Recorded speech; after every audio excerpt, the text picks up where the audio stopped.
Berjumpa kembali bersama saya Wong Ganteng Sakdunyo. Mohon untuk tidak menyebutkan nama dan identitas dalam percakapan ini karena percakapan ini saya naikkan dalam konten YouTube. Bagaimana ini Mbak E? Oh iya, kemarin pas telepon Mas Sandro kan nggak diangkat. Ya, Terus gimana akhirnya gimana telepon, gimana? uh-uh. Terus akhirnya telepon ke Mbak Yuri. Hmm. Terus sudah diangkat? Udah, yang kemarin tanya tentang persyaratan mau keluar negeri itu, Persyaratan keluar negeri? ya itu ada sepupu yang mau berangkat, terus pengen kesini gitu, tapi dia non-aid. Terus tanya-tanya syaratnya apa aja gitu. Wah, udah beres berarti ya? Udah, Udah aman tapi ya? nggak tahu anaknya itu kan aman-aman. Anaknya kenapa? Cuman kan karena belum pernah kerja, dia masih non, jadi nggak tahu mentalnya nanti gimana. Saya takutnya kayak anak-anak yang lain 2 minggu 3 minggu ngebreak gitu loh. Suruh nonton nih konten.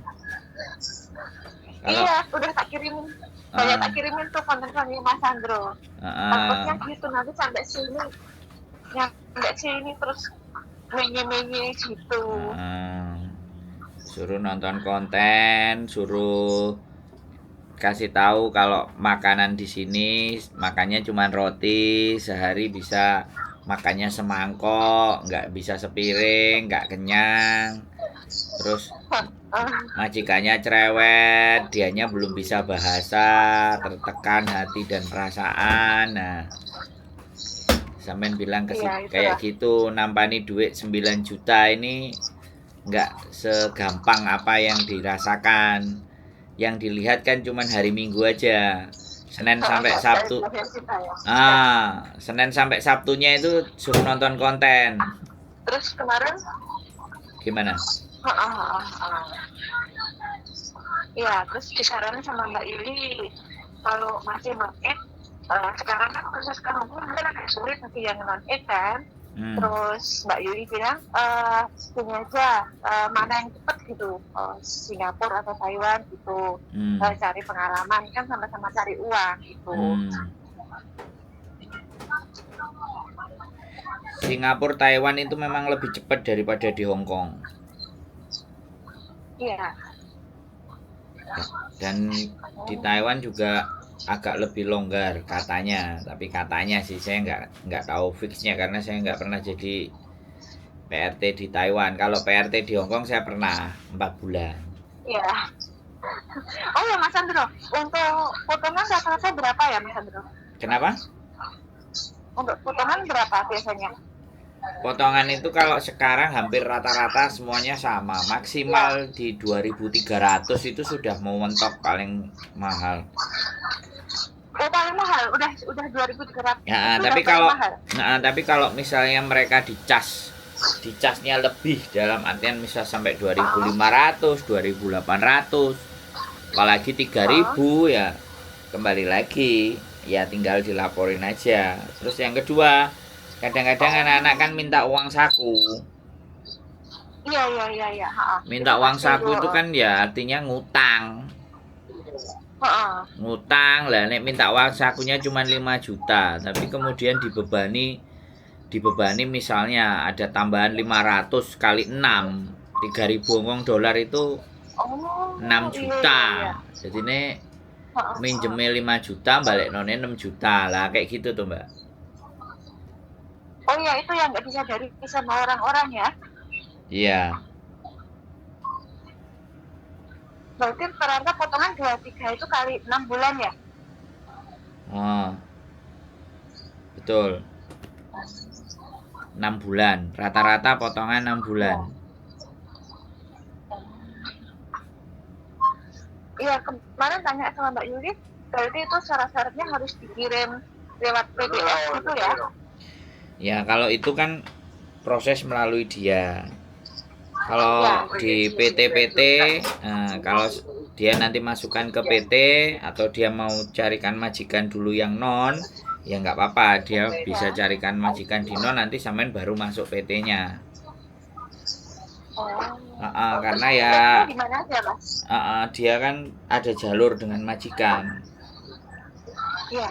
Oh, Nah, gitu ya. cuman kan karena bahasanya juga yo piye kan, mau nggak mau kan kalau Iya, sama majikan kan mesti ngepasin dulu, terus rekaman dulu, video iya, iya. AISUJK kan belum bisa ditawarkan, tapi kan data-datanya Iya, baru diserahkan sama PT. Jadi kalau di sini tuh ibaratnya bagian nyari majikan, iya. bagian cari majikannya. Nah, anaknya kan kalau seandainya sudah bisa dikondisikan, maka dikondisikan. Kalau belum bisa pasti kita suruh masuk ke PT. Kan seperti itu. Mau nggak mau digembleng dulu, disuruh Iya. bersin-bersin, disuruh bersin-bersin apa semua tapi nggak dibayar, kan sama seperti yang bojoku omongin. Pokoknya kalau di Iya. PT itu siap-siap 6 bulan 7 bulan itu sudah isinya cuman belajar aja, nggak dapat duit, malah ngeluarin duit, ya kan. Iya, Nah, iya. belajarnya tinggal niat apa enggak. Kalau belajarnya juga nggak niat, terus belenyean, ya harus banyak yang dikorbankan, intinya kan seperti itu. Nah, itu dia. Nah, intinya Takutnya kan nanti dari rumah udah, heeh. iya sih. Kalau non itu begitu, wis intinya itu soro, Mbak. Soro lah. Wis kalau di PT-nya dia soro dan dia bersabar dengan kesoroannya, maka ya mudah-mudahan tembus. Saya aja kemarin anak non ex-nya Iya. Malaysia datang ke PT itu baru berangkat 9 bulan, Mbak. Coba hampir 10 Ya bulan, Allah. 9 bulan. Itu pun anaknya Padahal udah juga Malaysia ya. ah Padahal udah Malaysia ya. ya ex Malaysia. Ex Malaysia ya dianggap non. Iya. Ex Malaysia dianggap non gitu. 9 bulan. Lama juga ya. Iya, ya lama banget ya, perih, Mbak. Wani perih gitu loh. Itu pun nanti masuk ke Hong Kong pun. Nah, tambah perih meneh. Jadi kalau di total itu ya 3 tahun itu masa adaptasi, Mbak. Iya. Oh, 3 tahun. Yang di Indonesia setahun, yang di Hong Kong harus ini satu kontrak 2 tahun. Ya, Itu baru punya rapot. Baru rapot keren.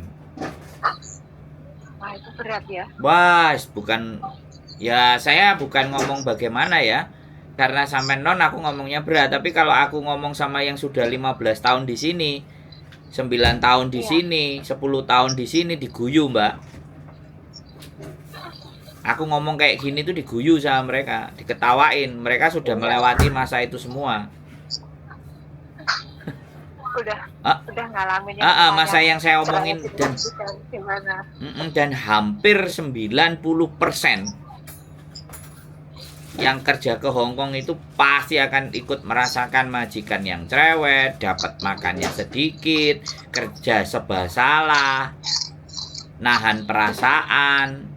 Wah, itu 90% dipastikan. Makanya kalau sudah siap, jangan cuman siap nerima 9 jutanya. Kalau di Hong Kong itu kalau masalah capek ya sama-sama kerja ya sama-sama capek. Tapi kadang karena orangnya bukan orang kita, sehingga diajak omong-omongan ini kan angel. Soalnya kita kan nggak ngerti bahasa nih. Akhirnya kan ngempet. Iya. Diempet-empet terus akhirnya berojol, terus depresi, terus mulai, Mbak. Kaclek. Jadi kayak gitu. Makanya ya itu cek gangguan dengan majikan loh ya. Belum nanti yang di rumah minta kirim.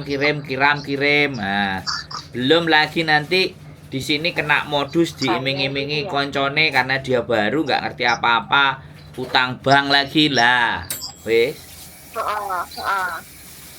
Jadi tantangannya itu ngeri, ya kan? Lugu polos nggak pernah libur, begitu libur dapat temen, lah kok temennya bajingan. Dimodusin, dikasih makan, dikasih apa semua dibaik-baikin, jatuh 2 bulan, keluarga aku sakit, operasi, aku pinjem paspornya dong, aku mau ngutang duit, tolonglah, nangis-nangis, orang Indonesia nggak tegaan, ya udah berangkat, dicicilnya dia cuma sekali, sisanya kita yang bayar. Remuk, Mbak. Lah ya, itu yang paling menakutkan itu. Wah, itu terjadi loh. Dan aku nggak tahu, selalu ada yang cerita aku ditipu temanku gitu loh. Bagaimana ya Mas, kasihan nggak tega, moncrot Mbak. Makanya tak baleni lagi di konten ini. Anak baru itu rawan jadi sasaran. Selalu, apalah, jangan sampai ngomong saya masih baru, saya nggak ngerti apa-apa lah. Kalau ketemu bajingan-bajingan kayak gitu ya udah dipepet. Tapi kalau kita sudah berapa lama? 10 tahun gitu aja. Dia lagi mikir, 10 tahun kok ketok ngah-ngoh. Makanya harus smart. Makanya nonton konten sebelum berangkat, banyakin nonton konten. Biar tantangan apapun, biar ada dua kemungkinan. Kalau dia takut, dia nggak jadi berangkat. Kalau dia berani, dia udah siap. Banyak pengalaman-pengalaman yang bisa diceritakan kan, yang ditonton gitu. Bisa diambil positifnya gitu loh. Karena di cerita kita itu nggak ada di PT, nggak ada dijelaskan di PT. Cerita di konten itu nggak ada yang diceritakan di PT. Ya bukan nggak ada sih, cuman sebagian. Nah kita di PT kan udah serius, stres ya, ibaratnya konsentrasi, dia ngomongnya 2 jam 3 jam ayo waleh. Tapi kalau konten kan sambil persiapan, hari ini didengerin 15 menit, besok didengerin gitu. Halo?